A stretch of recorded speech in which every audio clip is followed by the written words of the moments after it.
Because I've been running. Really? From Edinburgh? You have no idea. Right, well, I don't really have time to talk. He needs to catch 5:45 to London, and he's got all these boxes out and like... Margaret, stop talking. I want to say something. Okay. It'll just take a sec. Fine, what?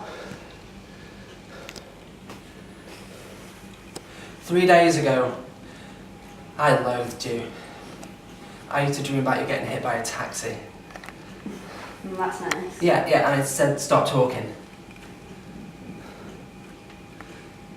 Then we took our little trip to Edinburgh, and things started to change.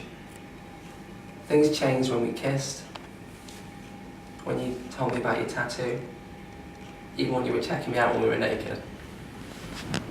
Well, I didn't see anything. Yeah, you did. But I didn't realise any of this until I was standing alone in a bar. Now, you can imagine my frustration when I realised that the woman I love was going to get kicked out of the country. So, Margaret,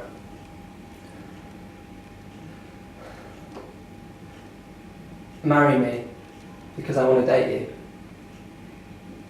Trust me, you don't want to be with me. Yeah, I do.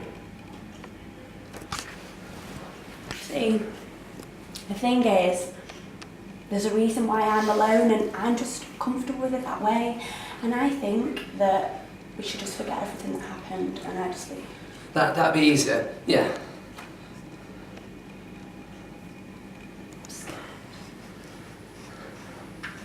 Me too.